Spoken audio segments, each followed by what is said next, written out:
Le lieu dit Mzera est recouvert par de très denses maquis. Mzera fut un ancien foyer civilisationnel d'importance méditerranéenne. Sur ces lieux, on trouve encore des éclats de silex, témoins d'une ancienne industrie lithique. Là-bas, des dolmens et autres mégalithes sont envahis par les maquis. À Mzera, on trouve également des ruines romaines de bonne facture.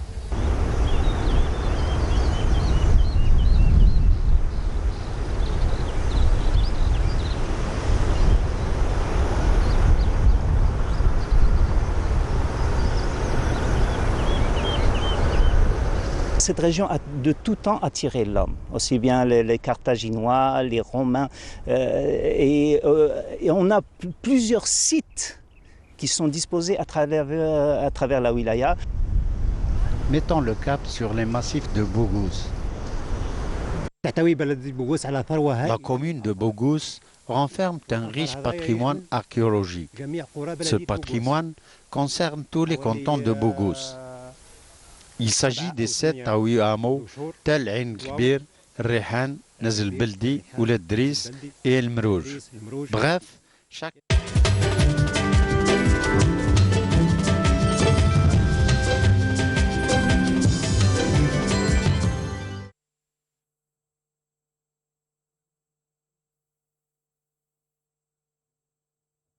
Allahu Akbar, Allahu Akbar. أشهد أن لا إله إلا الله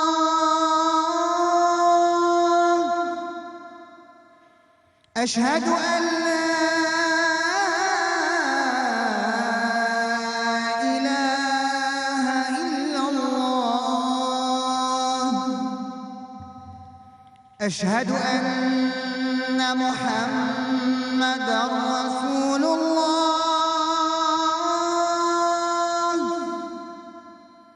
أشهد أن محمدًا رسول الله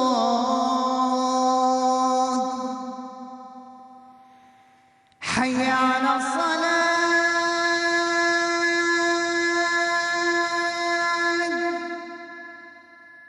حي على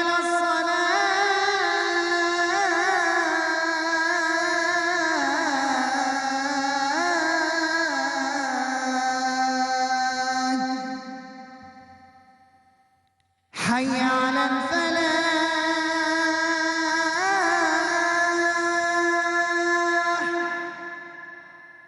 حي على الفلاح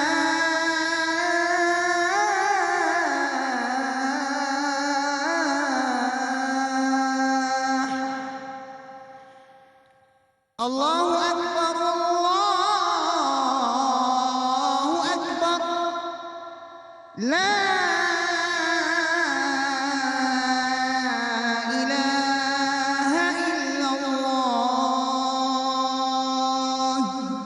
اللهم رب هذه الدعوة التامة والصلاة القائمة آت محمدا الوسيلة والفضيلة وابعثه مقاما محمودا الذي وعدته.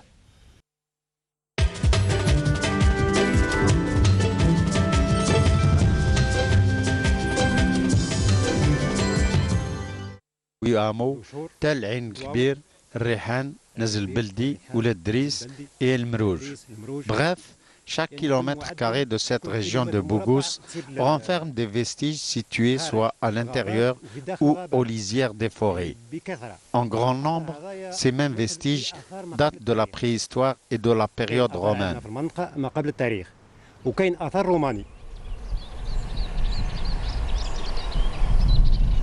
Du sud-est de Bougouz, on atteint Ain Kbir. Au pied de ce pic rocheux s'étale un site mégalithique.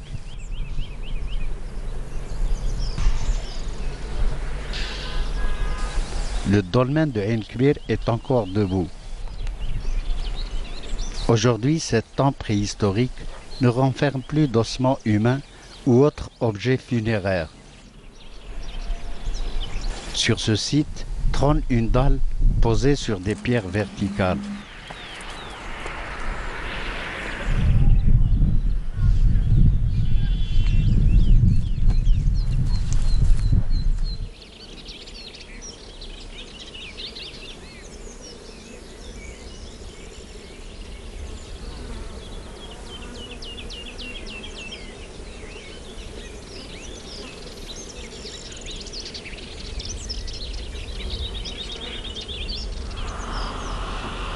Sur le versant nord du pic gréseux, on découvre aussi des ruines romaines.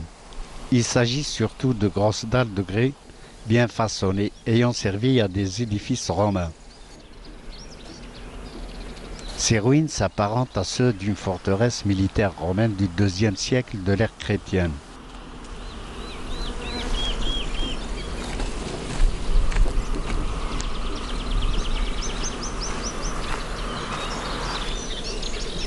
De nombreux historiens affirment que la forteresse de El Kbir a subi les assauts répétés des révoltes numides avant d'être détruite par les Vandales au IVe siècle. D'autres historiens, par contre, attestent que cette même forteresse a été utilisée par les Byzantins pour contrôler les axes routiers de la Numidie orientale ainsi que l'intérieur de l'Atlas tellien. La destruction de cette forteresse est ainsi attribuée aux différents séismes que cette région a connus pendant le Moyen Âge. Stratégique, le site domine la région d'El-Qala et sa côte.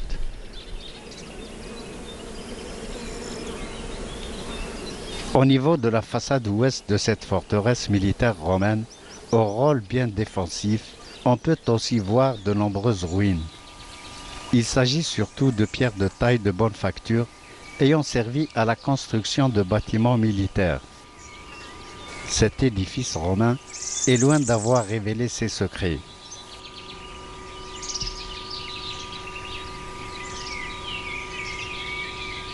D'époque préhistorique et antique, le site de El Kbir est livré à la voracité de l'urbanisme galopant dans cette contrée montagneuse.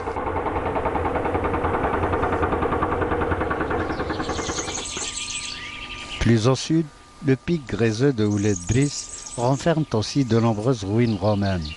S'agit-il d'un édifice antérieur à celui de El Kbir? Ces pierres de taille, pourtant, de médiocre facture, semblent avoir appartenu à une ferme romaine ou à un conglomérat agricole d'un riche noble romain. On y découvre également des pressoirs à huile.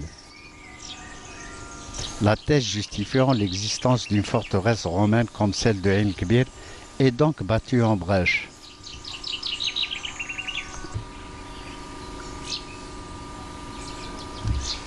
Le versant sud du pic gréseux de Ouled Driss a aussi constitué un habitat préhistorique de cette région montagneuse de Tarf.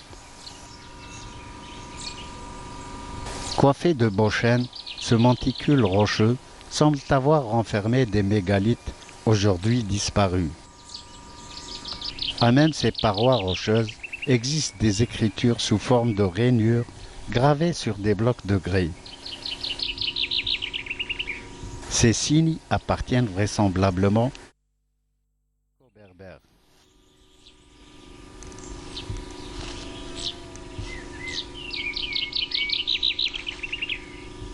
Le pic de Ouled Driss est livré à lui-même, et seuls les bergers locaux fréquentent ce site archéologique non encore exploité. Au pied du mont de Rora, sur ces sols argileux, gisent d'importantes ruines. Certaines d'entre elles sont entièrement visibles, pendant que d'autres demeurent encore sous terre. De grosses dalles en grès de Numidie s'apparentent à un mur.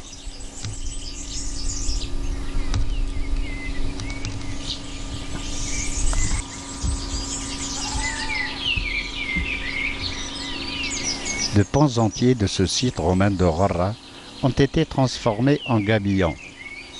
Délaissée, cette agglomération antique risque de disparaître à jamais si rien n'est fait pour la sauvegarder.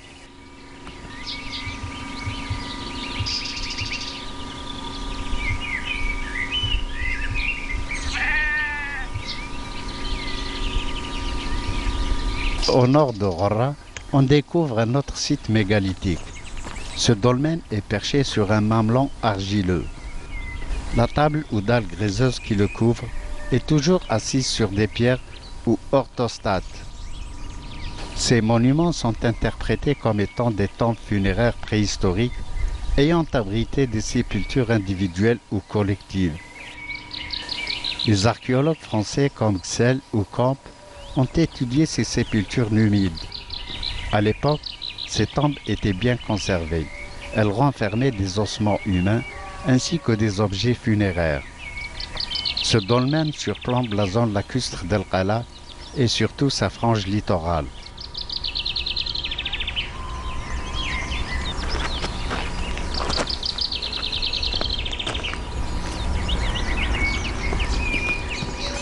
Tout près de ce monument, des ruines romaines sont éparpillées çà et là.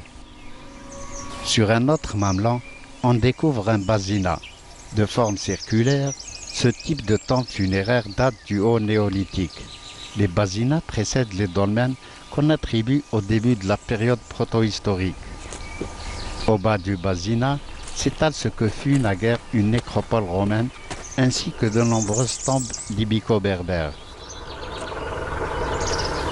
Ce site archéologique représente la civilisation autochtone à travers ce qui reste encore visible comme monument.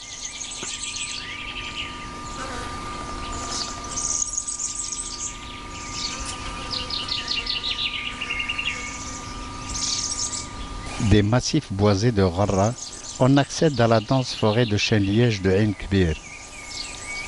De nombreuses ruines romaines existent dans cette forêt peuplée de beaux chênes-lièges.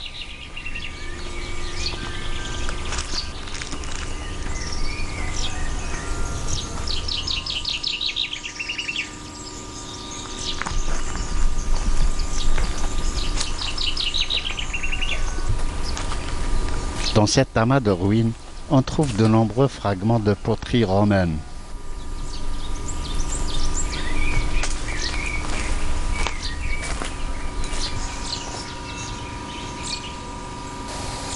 Ce site renferme plusieurs ruines de bonne facture.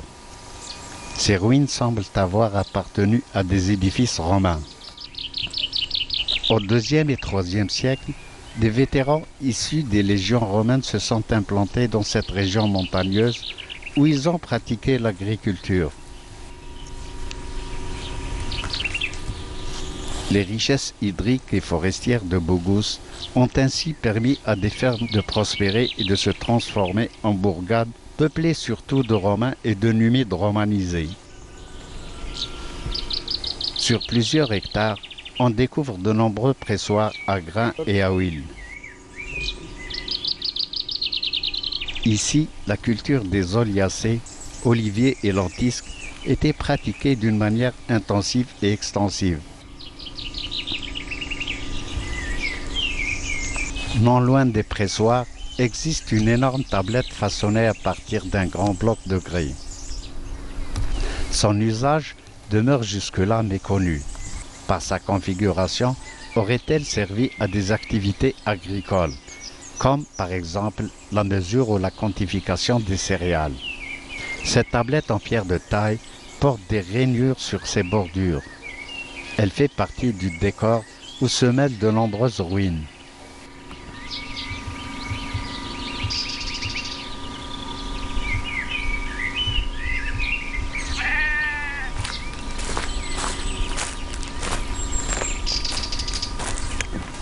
Plus loin, on trouve aussi d'autres pressoirs. Ces mêmes pressoirs attestent de la vocation agricole de ce conglomérat romain de Ain Kbir.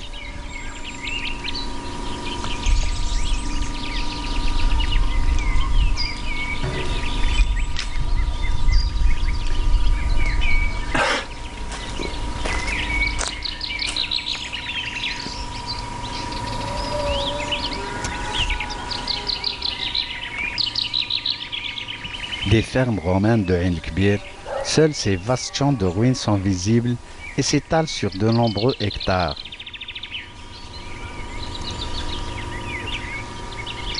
Au nord-est de Ain Kbir, au cœur même des massifs boisés de Ouled Driss, on peut encore voir les ruines de la nécropole romaine.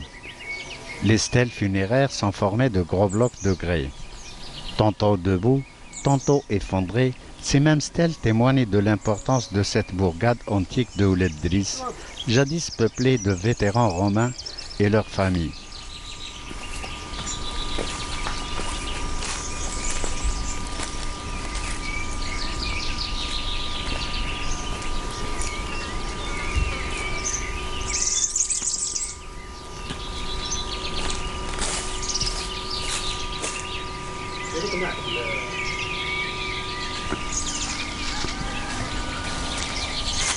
Dans cette vaste forêt de chênes-lièges de Ouled Driss, on trouve de nombreuses ruines romaines. Tout laisse croire qu'on a affaire à un important établissement civil romain. L'importance du site plaide en faveur de l'existence d'édifices mixtes où civils et militaires coexistaient.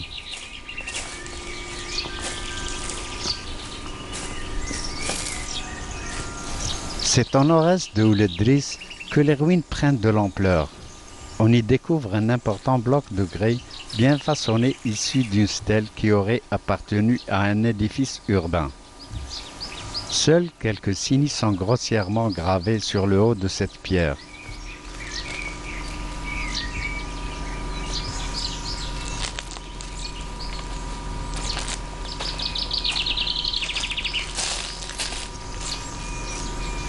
Dans cet amas de ruines, on trouve de nombreuses pierres de taille d'assez bonne facture, ainsi que moult pressoirs.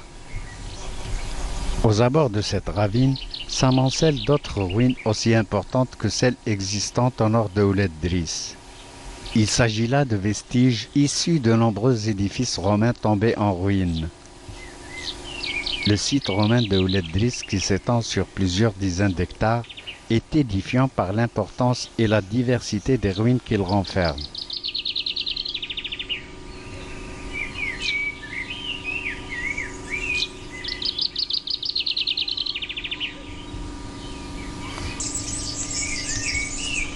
Les nombreux pressoirs existants à Ouled Driss témoignent de l'activité agricole que les habitants ont pratiquée dans cette région, aujourd'hui envahie par la forêt de chênes-lièges. Ces ruines sont aussi les témoins tangibles de la prospérité de cette bourgade antique. Aujourd'hui, ce site romain est livré à lui-même. Celui-ci ne semble guère intéresser les archéologues locaux. Jusque-là, Driss n'a pas encore enregistré de fouilles.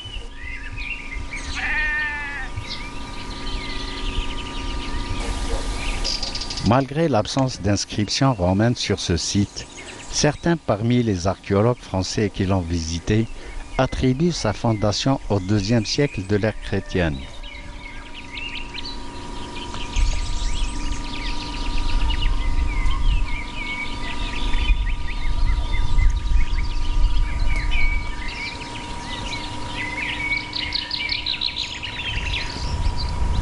Au sud du site romain de Ouled Driss, on découvre un petit bassin sculpté à même un grand bloc de grès. L'œuvre faisait probablement partie d'une ferme romaine. S'agit-il là d'un abreuvoir antique qu'un fermier romain a édifié dans cette zone de pacage?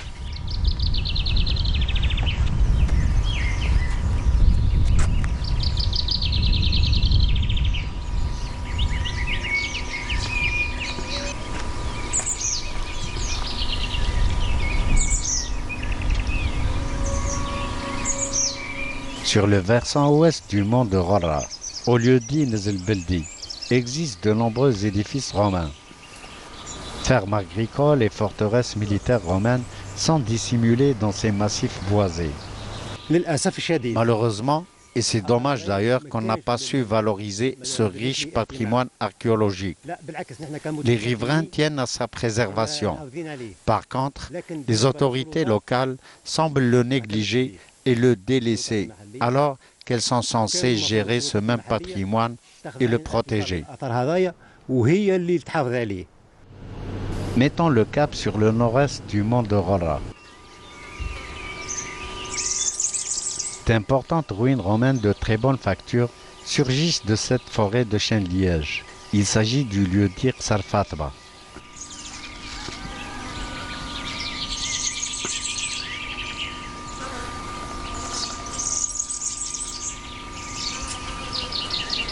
Un imposant édifice romain demeure encore debout.